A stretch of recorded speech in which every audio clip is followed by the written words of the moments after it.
31 декабря 2018 года, 6 часов 8 минут утра. Мощный взрыв разрушает целый подъезд жилого дома на проспекте Карла Маркса, 164. Там, где я сейчас иду, раньше был жилой дом. Тот самый подъезд. Теперь здесь сквер. Официально власти назвали как предварительную причину взрыв газа в одной из квартир. Однако окончательно о причинах трагедии нам так никто и не рассказал. Мы провели свое собственное расследование и теперь точно знаем, что случилось на проспекте Карла Маркса 31 декабря 2018 года. Это был теракт, и его попытались скрыть. Самое интересное, что от взрыва даже не проснулся. Проснулся уже от того, что когда рушиться все начало, и девушка меня за руку схватила, потому что сама испугалась, задавила, вот тогда я проснулся. Думал, вообще у нас балкон отвалился. Ну, он как уже такой старенький был. Я думал, и вот смотрю в окно, а его-то нету уже, и не видя, что его нету, думаю, что он, наверное, оторвался. Ну и все, а потом стихло, свет включили, а у нас, оказывается, где хруст, у нас потолок по швам разошелся. Скочили сразу, я вещи из зала в коридор выбросил, быстренько оделись. Дверь открываю, там пылище, ничего не видно, и соседка кричит, говорит, взорвались, ну, у нее прям истерика началась, там успокаивали ее. Я вышел, получается, уже из тамбура в подъезд, ладно, вот немного, чуть-чуть наступил, потому что там как раз от входа чуть-чуть оставался участок целый, и уже вытащился, а там уже улица. Все время, когда на работе едешь по Карла Маркса, все время вот на этот вот участок внимание сразу обращаешь, смотришь, сразу все вспоминается.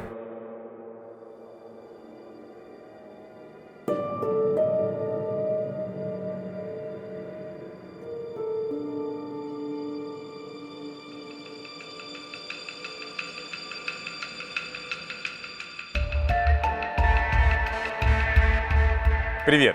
Меня зовут Глеб Трифонов, и это «База». Прошел уже почти год с момента взрыва в Магнитогорске в доме на улице Карла Маркса. С самого начала следователи заявили нам, и, в общем-то, всем, что это был обычный взрыв газа. Этой версии они придерживаются до сих пор. Спустя 8 дней мы решили провести свое собственное расследование. И, в общем-то, теперь мы уверены, что это был теракт. И на этой доске я вам детально покажу, как и что мы узнавали. Наше расследование мы начали вести по 3 основным направлениям. Первое – это бомба в урне. Второе – маршрутка. И третье – это обыски. Итак, утро 1 января, бомба в урне и дворник Салават.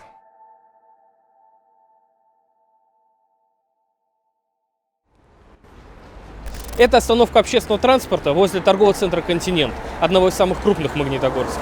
Именно на этой остановке местный дворник Салават Набиуллин обнаружил заложенную бомбу. Она была спрятана вот в этой урне. Спустя год нам удалось встретиться с Салаватом, и он рассказал нам очень много интересных подробностей.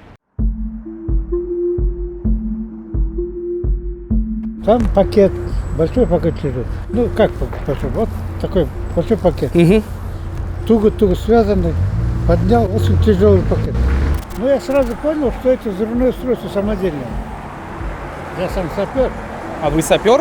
Да. Там смотрю, это белое вещество внутри, ну типа порошка вот стирального. Ага. Но стиральный порошок имеет белого цвета, а это не белый, чуть-чуть там сероватый.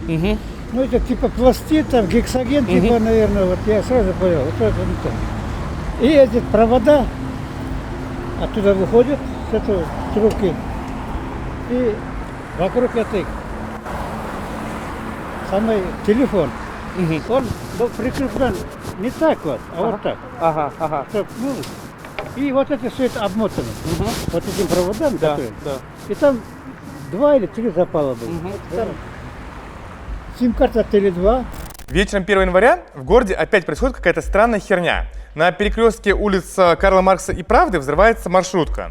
«Газель» начинает гореть сразу после взрыва, но всех зевак довольно быстро отодвигают от места происшествия.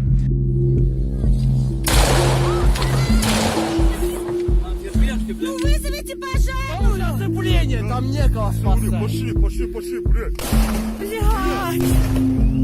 Блядь, это пиздец, пошли.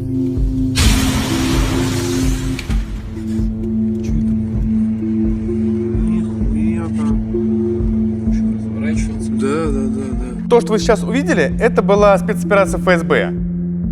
За несколько часов до пожара «Газель» с номером В919ТЕ была объявлена в розыск сотрудниками ФСБ, и ориентировка была отправлена во все отделы ГИБДД города. Сразу после происшествия на месте находят 3 обгоревших трупа. 2 лежали внутри маршрутки и 1 снаружи. Уже позже экспертиза установит, что все они погибли от огнестрельных ранений.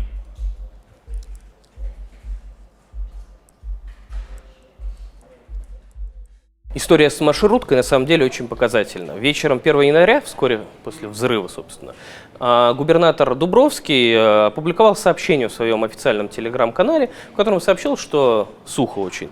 Взорвалась машина, погибли 2 человека, в машине было установлено газовое оборудование.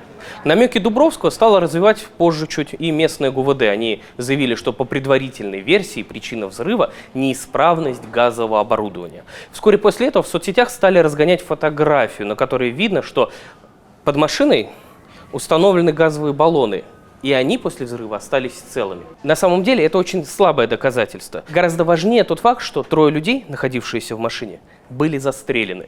У нас на руках есть их посмертная экспертиза. На их телах нашли пулевые ранения.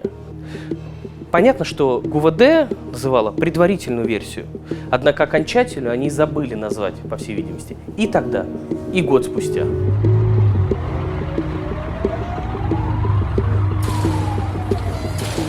Очень похожая ситуация и с взрывом 164-го дома на Карла Маркса. Вскоре после взрыва СКР опубликовала релиз, в котором заявила, что предварительная версия – взрыв бытового газа в одной из квартир.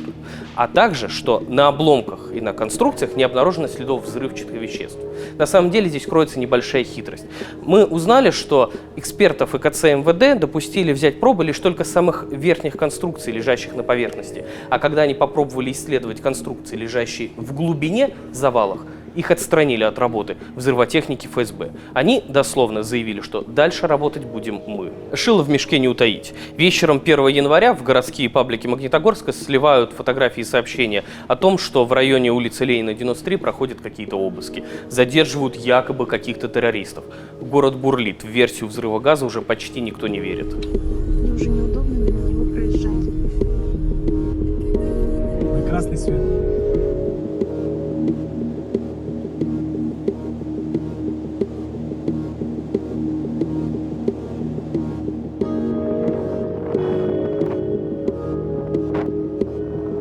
Это дом 93 на улице Ленина в Магнитогорске. Вечером 1 января в этом дворе очень людно. Полиция, спецслужбы, следователи ФСБ. Всех жильцов эвакуируют из дома, выводят на улицу и рассаживают по автобусам. Обратно никого не выпускают. Каждый человек может выйти из автобуса только после того, как у него проверят документы. В это же самое время в подъезде работает оперативная группа. Там, где я сейчас, как вы видите, гуляю, год назад работала наша журналистка Настя Чумакова. Ей пришлось обойти каждую квартиру, пройти весь дом с 1 до последнего этажа.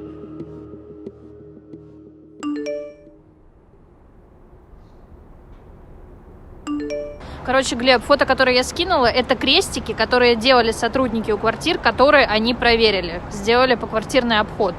Который проверить не удалось, где дверь не открыли, там крестики не стоят.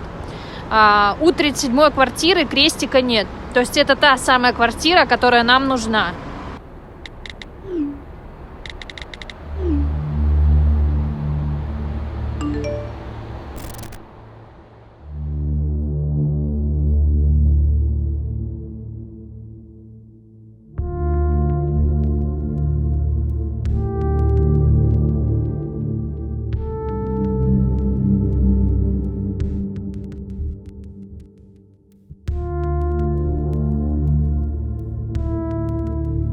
Сразу было понятно, что обыски в этой квартире проводились не просто так. И местные нам рассказали, что эта квартира давно сдавалась в аренду. Теперь нашей задачей было узнать, кто же владелец этой квартиры. Параллельно мы продолжали заниматься маршруткой. Нам было важно понять, кто эти 3 погибших. Мы сразу предположили, что эта группа и есть те самые террористы, которые заложили бомбу в урне.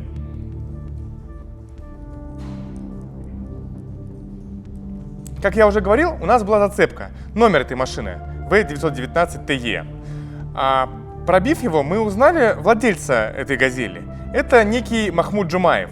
Довольно быстро мы нашли его в соцсетях, и нам удалось связаться с его семьей и с его друзьями. Они нам рассказали, что Махмуд работал водителем 31-й маршрутки.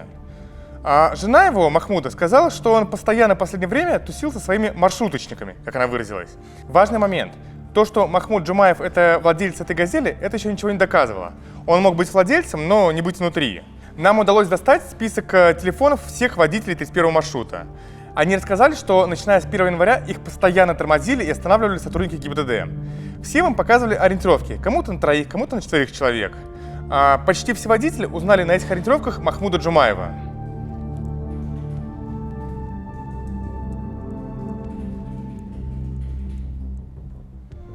Благодаря водителям маршруток у нас появилось еще одно имя. Некоторые из них узнали на ориентировках некого Алишера Каимова.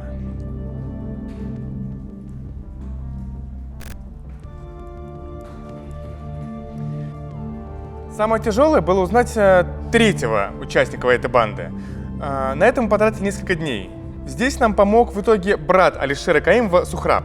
Сухраб нам рассказал, что Алишер постоянно тусил со своими 2 друзьями – Махмудом Джумаевым и неким Альмиром Абитовым.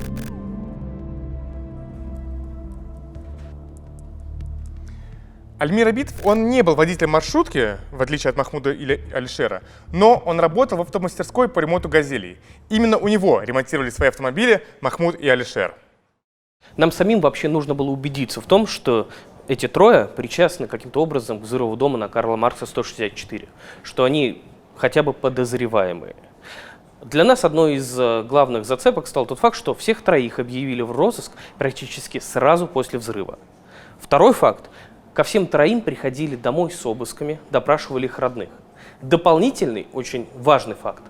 У родственников всех троих, у детей, брали анализы ДНК, естественно, для процедуры опознания. И Алишера Каимова, и Махмуда Джумаева, и Альмира Абитова узнали на фотографиях жильцы дома, где проходили обыски. А самое главное, знаете что? Родственникам всех троих оперативники сообщили о причастности к этой трагедии. Нам удалось поговорить с женами практически всех так называемых боевиков, и от них мы узнали очень интересные подробности. Например, мы поговорили с Валентиной Гамовой, это супруга Альмира Абитова. Когда вот произошло вот это обрушение дома, вечером пришел следователь, уже не знаю кто, в общем, с ФСБ или с милиции, не знаю, вечером он позвонил и спросил моего мужа. Я, в общем, была занята, взяла трубку старшая дочка. Она говорит: мама занята, папы дома нету. Все. Первым утром он приехал, спросил, где муж, я ему все объяснила, что на самом деле, видела, получается, вчера 30-го утром, все, больше не видела, и рассказала маленько, о жизни, что мы не живем. А потом мы поехали к свекрови, к его маме, в гости с ночевкой, тут праздник, и все, поехали туда, и они уже к нам приехали опять 1 числа, и забрали нас уже всех вместе, на допрос. И уже говорили, что, возможно, ваш муж, то есть ваш сын и муж под завалами этого дома. Мы, естественно, все испугались, все говорили, с кем общался, все. Утром 2 числа к нам приехали с утра уже 7 или 8 часов, а мы опять же в свекрови ночевали, они прямо нас оттуда всех забрали и сказали, что, возможно, ваш муж был в маршрутке, которая загорелась, в общем, вчера ночью. И потом, когда уже допрашивали, говорили, что, возможно, ваш муж виновен в обрушении вот этого дома, и, возможно, что это был теракт, но они не утверждали, что мы сейчас делаем опознание, взяли ДНК у моей маленькой дочки, в общем, чтобы опознать там, Альмира, и вот сказали, что, возможно, он был причастен, так вот.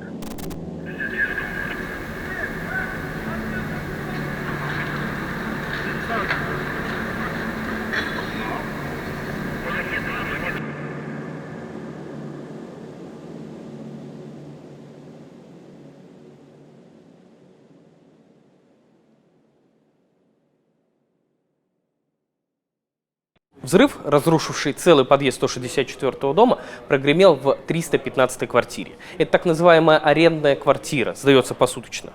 2-й этаж, 41 квадратный метр, мебель, техника. В объявлении даже указано, что люкс. Шумных жильцов просят не беспокоить.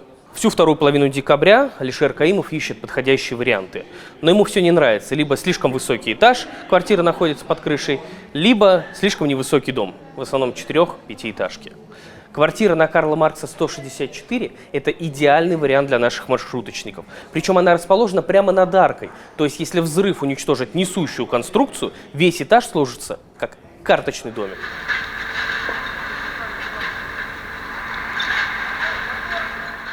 Квартира 315 принадлежит местному жителю Виталию Тишкину.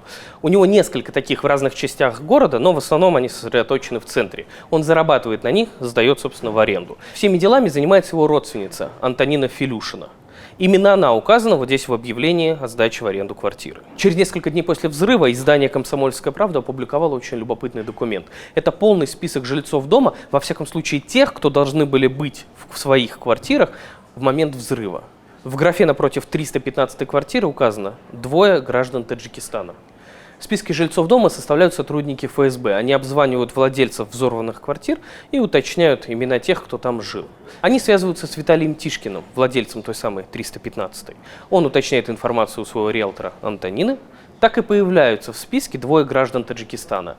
На самом деле они не таджики, они узбеки. Ключи от той самой квартиры Алишер Каимов с друзьями забирают вечером 30 декабря в районе 6 часов вечера. Алишер сразу говорит, что они будут вдвоем с другом, после чего Антонина выдает им чек и даже фотографирует паспорта. Это в будущем, кстати, спасет ее от очень многих проблем. Она все сделала по правилам, к ней не придраться. Мы понимали, что риэлтор Антонина Филюшина один из очень важных персонажей в нашем расследовании. Она точно знала, кому она сдала квартиру, она, скорее всего, точно знала, что там произошло. Мы пытались связаться с Антониной, но это было очень тяжело.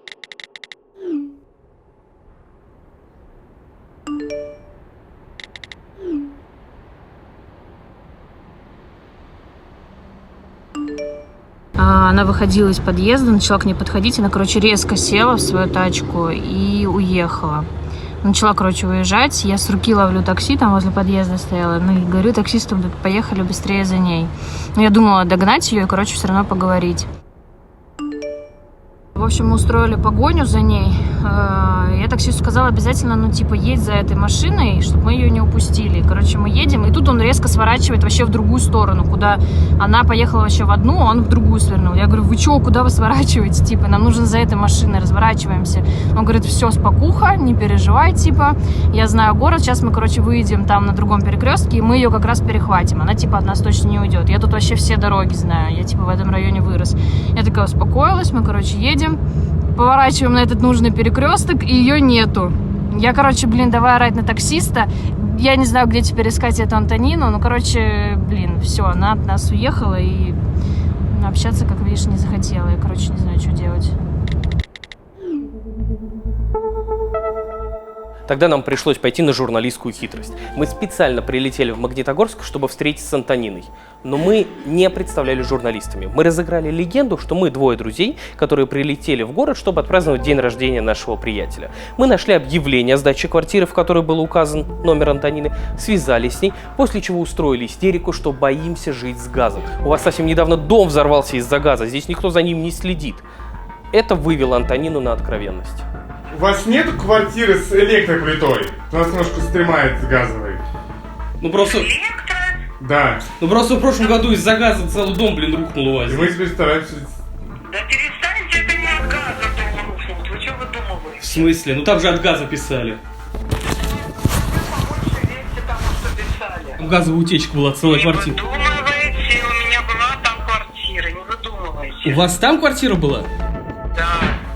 Так, в смысле, если не из-за газа, то из-за чего? Не из-за газа, конечно. При чем здесь газ? Вообще там не в газе дело. Надо же им что-то сказать. Они сказали газ. То есть там взрыв, что ли, был какой-то другой? Мы сейчас не будем вдаваться в подробности, ладно? Это та информация, которая не подлежит раскрытию. Отдельное доказательство того, что к взрыву дома на проспекте Карла Маркса газ не имеет никакого отношения, это история магнитогорских газовиков. После трагедии они проверили каждый дом, каждый подъезд, каждый стояк, все свое оборудование. А потом обидели, что их выставили крайними. Мы попали в каждую квартиру, сделали техническое обслуживание каждому абоненту, все там проверили, совместно с управляющими компаниями. Никаких нарушений не выявлено, по крайней мере, к нам вопросов не поступало уже в течение, наверное, по крайней мере, от Следственного комитета. Ну, наверное, уже месяцев, наверное, 8. Как только, значит, они там разобрались с этой ситуацией. На этом этапе мы были почти уверены, что это и есть те самые террористы, которые взорвали дом на улице Карла Маркса. Но чтобы подтвердить наше предположение, нам нужно было понять, как же они подготовились к этому взрыву.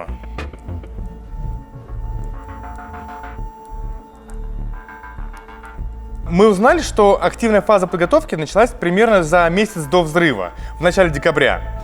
Нам удалось найти довольно интересного свидетеля. Это бывший сосед Махмуда Джумаева Дмитрий. Дмитрий нам рассказал, что 8 декабря в его доме раздался звонок. Звонил Махмуд. Махмуд сказал, что ему просто жизненно необходима болгарка. Дмитрий говорит: конечно, Махмуд, приезжай, но зачем она тебе? На что Махмуд сказал, что ему просто нужно что-то распилить для газели, какой-то подшипник. Нас заинтересовала эта история, и мы отправили Настю в гости к Дмитрию.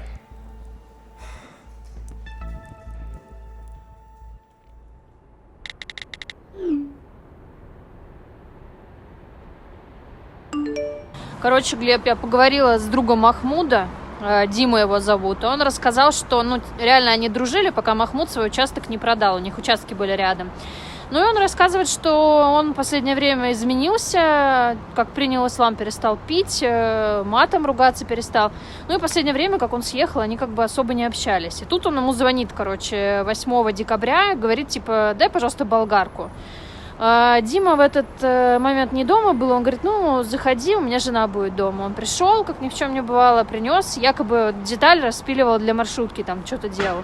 Ну, жена в этом не разбирается, она ему дала болгарку, он все распилил, забрал шарики, вытащил. Ну, а Дима уже, когда пришел, увидел, что эта деталь вообще не от маршрутки, а от тепловоза, получается, какого-то.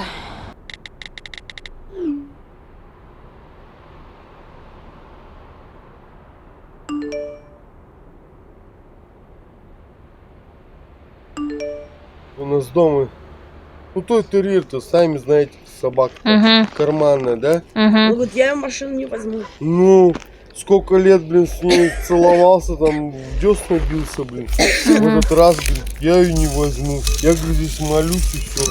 А получается, шарики где были? Ну вот. Нет, здесь они были. Вот эти вот он вытащил, да? Сиди. Там насквозь вот это все видать, там это поражающий элемент. Вот. Ну, да. Там еще поражающие элементы есть. Да, там видать все. Ну, я же говорю, это пластиковая штука прозрачная. Ну, где? А что там, гайки, болты? Болты, гайки, вот это, элементы. А еще водители маршруток нам рассказали, что Махмуд усиленно собирал деньги. Он продал свою «Газель» за 200 тысяч рублей. Правда, «Газель» он так не отдал, обещал ее попозже передать, но деньги забрал. Махмуд собирал старые долги. А еще Махмуд пару лет назад прописал у себя несколько человек. И каждый год брал с них по 5000 рублей за регистрацию. В этом году он попросил деньги заранее, в декабре.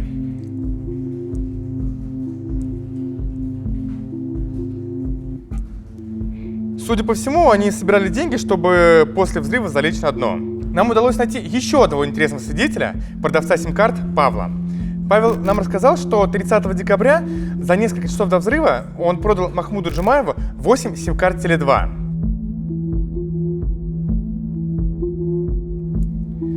Кстати, интересный момент. Сама сделка происходила как раз рядом с домом, который позже был взорван. А в бомбе, которая была найдена в урне, там находился телефон. И в этом телефоне находилась именно сим-карта Теле2. Пока шла подготовка к теракту, Махмуд, Алишер и Альмир жили втроем в той самой 37-й квартире на улице Ленина, 93. Первым делом сотрудники спецслужб во время расследования пришли именно по этому адресу. Эту квартиру снял Алишер Каимов, об этом нам рассказала хозяйка жилища.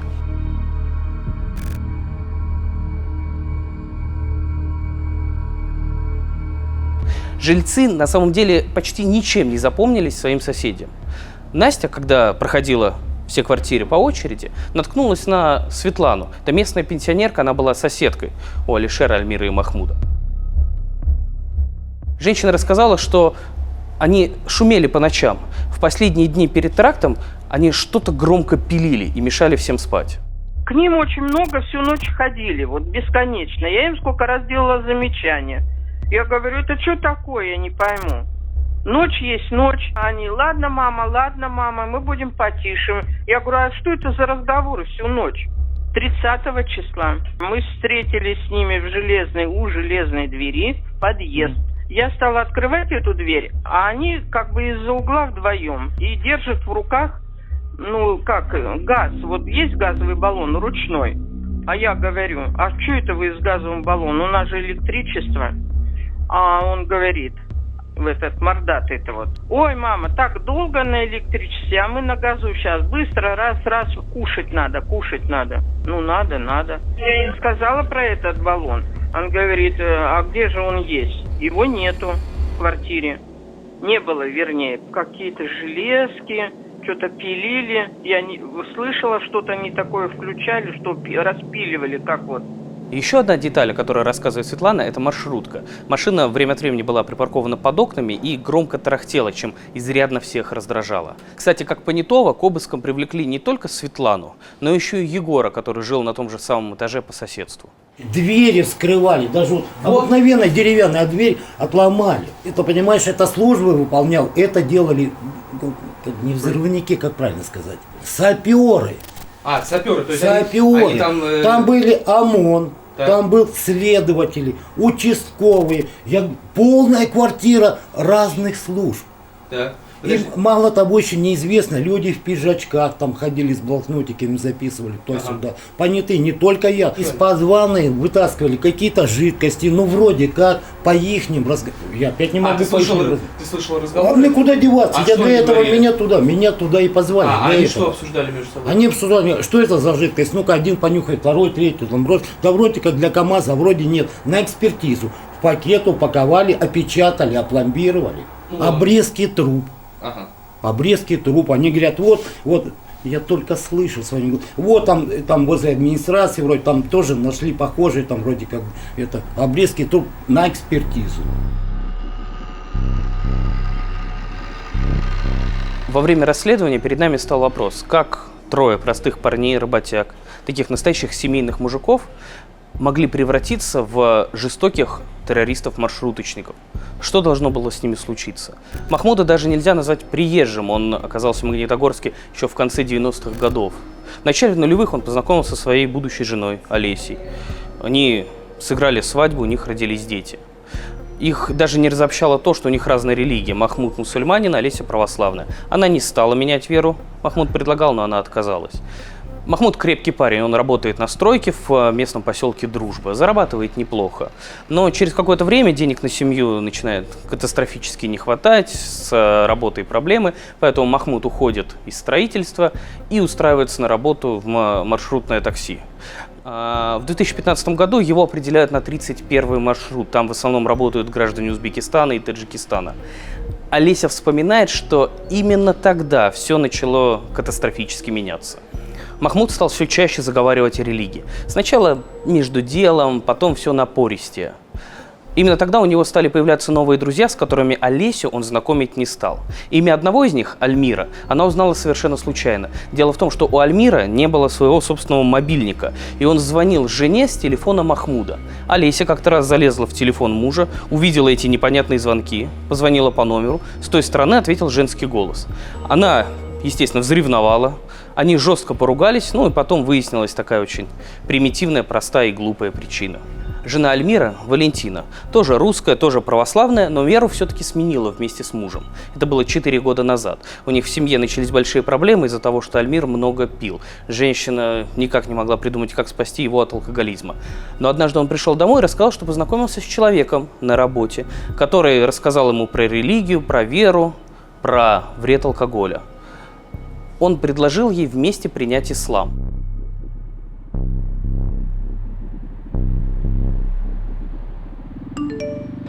Поговорила с Валей, с женой Абитова, одного из маршруточников, который друг Махмуда. На камеру он отказался общаться, потому что боится, что ее весь город узнает. Самое главное, она рассказала, что она вообще была очень рада, что когда он ислам принял, потому что он до этого сильно жестко пил. Как только принял, пить перестал. Вообще в семье все наладилось. Единственное, я постоянно начала зависать, смотреть ролики, на религиозную тему. А так, ничего подозрительного, она не замечала. Отношения у Альмиры и у Валентины разладились ближе к лету 2018 года. Примерно тогда же, когда все развалилось и в семье Махмуда Джумаева и Олеси. Альмир стал часто пропадать на работы, перестал появляться дома, главное, перестал приносить деньги. Уверял, правда, что это временно, скоро деньги снова появятся. Именно тогда он съехал от Валентины и поселился вместе с Махмудом. Он говорил, что так лучше, так удобнее, ближе ездить на работу.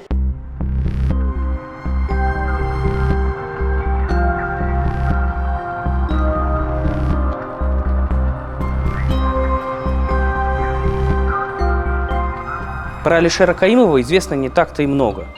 Мы знаем, что раньше он жил в Сочи, там он работал кальянщиком в каком-то местном баре или ресторане. Позже он уволился из своего бара и переехал в Магнитогорск, где устроился в маршрутное такси водителем на соседний маршрут с Махмудом Джумаевым. Там они, собственно, и познакомились на стоянке.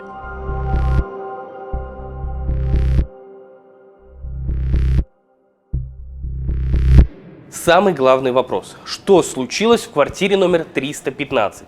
Что там взорвалось? Как это взорвалось? Итак, напомню еще раз. Официальная предварительная версия следствия – это взрыв бытового газа.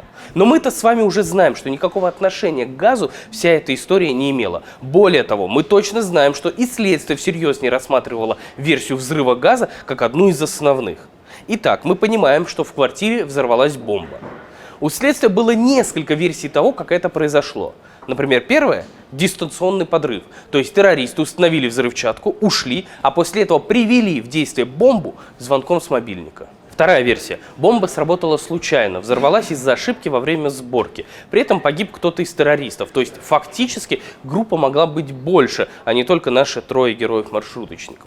В пользу этой версии говорит тот факт, что все они были, скорее всего, самоучками, то есть находили схемы взрывных устройств в интернете, никакого реального опыта минно-взрывного дела у них не было. Подтверждение этой версии говорит тот факт, что даже сами оперативники не очень до конца понимали, кто был в квартире. Они приходили к женам подозреваемых и говорили им, что ваши мужья могут быть либо под завалами, либо в маршрутке.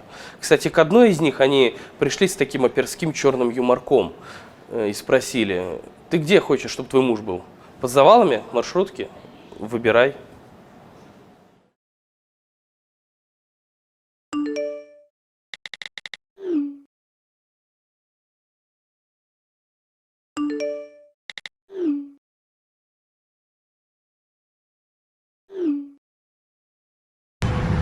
Слушай, Глеб, есть еще один важный момент, я про него забыла. Мне МЧСники рассказали местные, что 6 января их всех прям массово отправляли обыскивать все городские свалки. И искали они что-то, ну, в общем, похожее на самодельное взрывное устройство. Все это было после того, как дворник Салават нашел в ТЦ «Континент», по-моему, это было с СВО в мусорке. Вот, и было подозрение, что еще в других центрах есть, и, короче, их отправили, они прям все там обыскивали. Мы не знаем, привели ли к чему-то эти поиски на свалках в окрестностях Магнитогорска, нашли ли какие-то другие бомбы. Однако мы знаем точно, что одна из версий следствия – террористы готовили целую серию атак в новогоднюю ночь в разных точках города.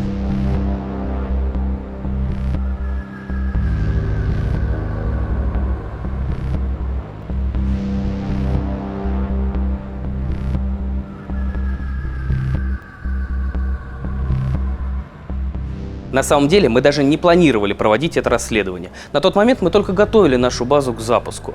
Но мы вышли 8-9 января с новогодних каникул и вдруг поняли, что никто ничего не сделал. Нет ни одного внятного, нормального журналистского расследования. Единственные ребята, которые попытались что-то сделать, это ребята и девчонки из 74.ru и Знаком, местных изданий. Они первыми заявили о том, что это, скорее всего, теракт. И что произошло? На них обрушилась невероятная волна хейта и ненависти, оскорблений в соцсетях, в телеграм-каналах, в СМИ. Причем явно заказная волна. И никто больше ничего не делает. Так мы поняли, что нам вообще-то надо двигаться, шевелиться. Кто, если не мы? Основная волна хейта тогда обрушилась на замглавного редактора «Знаком» Дмитрия Колезева и его челябинскую сотрудницу Марину Малкову. Слово «теракт» первый раз прозвучало 1 января. Что вам сказали? 1 января вечером человек, который непосредственно находился там, человек, которому я доверяю, он сказал: это теракт. Но это произошло как раз после маршрутки. После операции по ликвидации маршрутки сказали, что это теракт. Идет большая спецоперация. Все, мы тут же предприняли на тот момент все возможные меры, чтобы каким-то образом эту информацию проверить. Изначально я звонила в МЧС еще до того, как прозвучала фраза о том, что это теракт, когда появилась просто информация о взрыве маршрутки. Я позвонила в пресс-службу МЧС, начальнику нашему Челябинскому, говорю, у вас там маршрутка взорвалась, вроде как 3 человека погибли. И в МЧС мне сразу сказали, это не наша компетенция, правоохранительные органы, там ФСБ работает. Все, я звоню в ФСБ мне отвечает без комментариев. Бомба или газ? Не хочу я утверждать, то есть по первой информации это была взрывчатка. Сейчас, поскольку до сих пор у нас силовики молчат, информации о том, что это было, в том числе заключение экспертизы, нет ни у кого, нет в том числе у потерпевших по уголовному делу, которые, по идее, должны быть ознакомлены с какими-то хотя бы результатами. Поэтому я не могу, я не берусь утверждать. Скажи мне, вот давай так, какая у нас официальная последняя версия? Официальная последняя версия? Слушай, я уже не знаю, на самом деле, какая официальная последняя версия, потому что мы не раз обращались с официальными запросами в СК, и мы не получили вообще никаких ответов. То есть мы посылали буквально недавно, тоже готовясь к годовщине этого события, большой запрос. Марина снова им отправляла, и, насколько я знаю, мы никакого ответа не получили. Но, по-моему, последняя официальная версия – это все так же взрыв бытового газа. Почему официальные власти решили игнорировать эту историю? Вот ее как будто бы не было. Это дико сложный вопрос, я не знаю. Может быть, сам взрыв был осуществлен каким-то таким способом, разглашение информации о котором государство считает очень опасным. Да? То есть, может быть, это какой-то был очень простой и банальный способ теракта, и если просто эта информация станет достоянием общественности, то не только любой террорист, но и любой сумасшедший сможет устроить взрыв, и это опасная ситуация. Может быть, государство считает так. Может быть, силовики против разглашения этой информации, потому что есть какой-то косяк с их стороны. Может быть, они где-то не досмотрели, не доглядели, прошляпили, проворонили. Ведь я напомню еще, что буквально накануне этого ФСБ устроила огромный рейд по магазинам «Красное» и «Белое». И это была такая чисто коммерческая история, в которой были задействованы многие региональные управления ФСБ, а потом выяснилось, что даже никакого уголовного дела не было, это просто какая-то была предпродажная подготовка, как часто у нас бывает. И тогда многие задавали вопрос: ребята, вы, может быть, занимались бы лучше борьбой с террором накануне Нового года, а не ходили бы с обысками по коммерческим предприятиям, и, может быть, тогда бы не было этого взрыва. Я не знаю, это, правда, тут можно только гадать. Как ты считаешь, люди должны знать правду о том, что случилось там, или это им просто не нужно? Простой ответ заключается в том, что, конечно, люди должны знать правду. Про такие истории просто невозможно не помнить, не задавать вопросы. Люди должны знать, что случилось, в том числе, чтобы в следующий раз этого не было.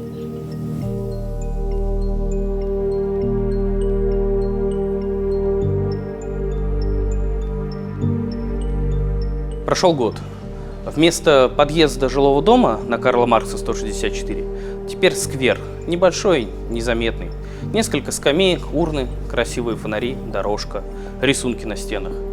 Здесь будто бы никогда не было дома, здесь будто бы никогда не жили люди. Здесь даже нет таблички с именами или хотя бы фактом. Хотя на самом деле, если нет официальной версии, то о чем писать на этой табличке? Пока мы были в Магнитогорске, мы задавали всем один главный вопрос. Что случилось? Слова «газ», «случайность» не произнес никто. Больше всего мне запомнился ответ одного таксиста. Я задал ему все тот же обычный вопрос. Он долго молчал, потом сказал: «Все знают, что случилось, и все молчат».